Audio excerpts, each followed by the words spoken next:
আজকে অভাবে পড়িয়া দেখেন আপনার আর ভাই নাই। অনেক সময় তো বর্তমানে মাও নাই, বাবু নাই। মা বাবা বলে যে নিজেরটা নিজে কইরা খা। বর্তমানে বাস্তব না বাস্তব আপনারা বলেন। যে ছেলে কামাইতে পারে তারও আদর, তার বউরও আদর, তার ছেলে মেয়েরও আদর, নাতি নাতির বুকে টাইনা নাই। আর যে ছেলে সংসারে টাকা দিতে পারে না তারও দাম নাই, তার বউরও দাম নাই, এমনকি ছোট ছোট বাচ্চা নাতি নাতিরও দাম নাই। কথা বলেন ঠিক না? এই বাস্তবতা মানতে না চালেও মেনে নিতে হবে যারা বুদ্ধিমান আছে, জ্ঞানওয়ালা।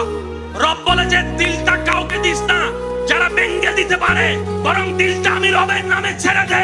আর আমি রব তেমন দয়াবান, পৃথিবীতে বাঙ্গা জিনিসের দাম থাকে না, কিন্তু তোর বাঙ্গা হৃদয়ের দাম তোর মার কাছে না থাকলে, বাবার কাছে না থাকলে, ভালোবাসার মানুষের কাছেও না থাকতে পারে, কিন্তু তোর বাঙ্গা হৃদয়ের দাম আমি রবের কাছে 24টা ঘন্টা আছে।